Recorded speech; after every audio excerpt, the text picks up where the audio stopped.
माह रमजान हम पर पता है कितनी बड़ी मेहरबानी की गई है, सवाब बढ़ा दिया।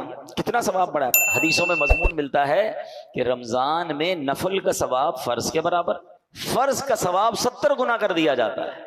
रमजान में रोजादार का सोना भी इबादत है। रमजान में रोजादार के मुंह से इफ्तार से पहले जो बू आती है वो अल्लाह के नजदीक मुश्क की खुशबू से ज्यादा बेहतर है। रमजान की पहली रात जब आती है, अल्लाह इस उम्मत पर नजर रहमत फरमाता है, और अल्लाह जिस पर नजर रहमत फरमाया उसे कभी अजाब ना देगा। रमजान में रोजाना इफ्तार के वक्त 10 लाख गुनाहगार जहन्नम से आजाद कर दिए जाते हैं। कैसे पैकेज है। अच्छा, रमजान में जब जुमे का दिन आता है, यानी जुमेरात की मगरिब से जुमा की मगरिब तक हर घड़ी 10-10 लाख बख्शे जाते हैं। तो वारे नहीं आ रहे हैं ना सारी जिंदगी में, और आप दुआ करते हैं या अल्लाह हमारी पुकार सुन ले, हमारी दुआ सुन ले। रमजान की रातों में फरिश्ता आवाज लगाता है कोई मांगने वाला कि उसकी दुआ कबूल कर ली जाए, है कोई तौबा का तलबगार उसकी तौबा कबूल की जाए। मगर सच बताओ इस स्कीम से कितने लोग फायदा उठाते हैं। फिर रमजान का पहला अशरा अशरा रहमत, दूसरा अशरा अशरा मगफिरत, आखिरी अशरा जहन्नम से आजादी का अशरा, आखिरी अशरे में 5 ताक रातों में एक रात वो जिसे लैलतुल कद्र कहा गया, 1000 महीनों से बेहतर रात। अल्लाह अकबर, कितनी मेहरबानी की अल्लाह ने हम पर। यानी हर वो सामान कर दिया गया कि मेरा बंदा बख्शा जाए।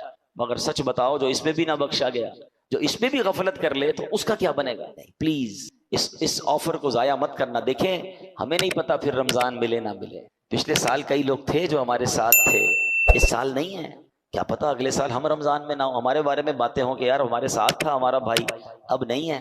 तो इस रमजान को गनीमत जानना है, अपनी जिंदगी में तब्दीली लाएं। जिंदगी पड़ी है खाने घूमने फिरने कमाने के लिए। लोग रमजान में पैसे कमाने की प्लानिंग करते हैं, नहीं, सारी जिंदगी पड़ी है यार ये काम करने के लिए। इस महीने में इबादत, अल्लाह को राजी करना है। इतने गुनाह हैं, इतनी खताएं, अब तो तौबा करनी है ना। रमजान में नमाजें पढ़ूं और इबादतें करूं। रमजान में नियत करें कि सारी नमाजें बाजमात पढ़ें और पूरी तरावी पढ़ें।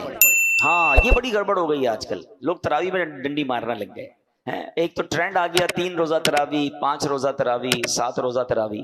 ठीक है, अगर आप 3 रोजा 5 रोजा पढ़ रहे हैं, लेकिन इसका मतलब ये नहीं कि उसके बाद बाकी तरावी माफ हो गई है। तरावी चांद रात तक, ईद की चांद नजर आने से पहले पढ़नी है। जिस दिन चांद नजर आ गया उस दिन नहीं पढ़नी, बाकी पढ़नी है। और 20 रकत पूरी पढ़नी है कि ये सुन्नत मुअक्कदा है।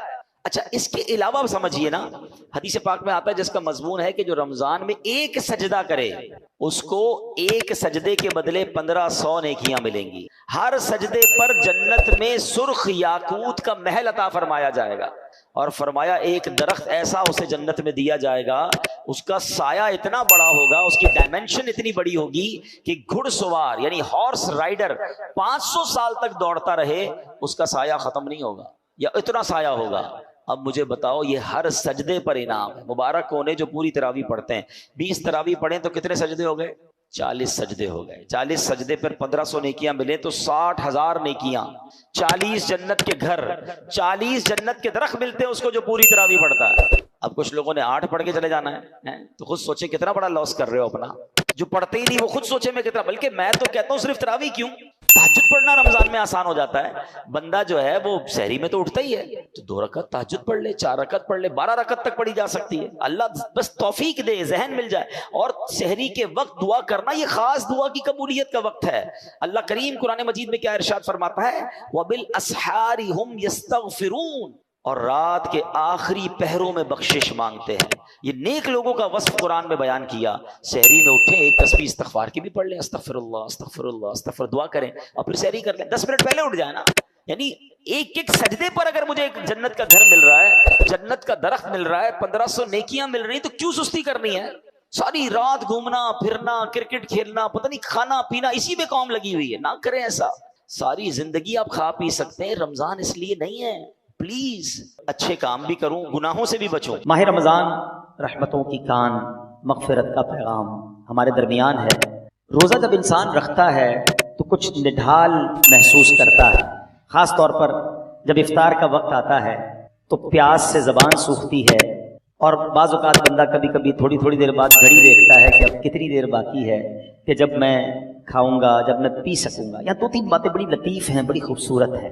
पहली बात तो ये कि इसमें जो बंदगी है ना, जो अल्लाह से मोहब्बत नजर आती है कि सामने पानी मौजूद है, खाना भी मौजूद है, مگر میرے رب کا حکم ابھی تک نہیں ہوا ہے، ابھی افطار کا وقت نہیں ہوا ہے۔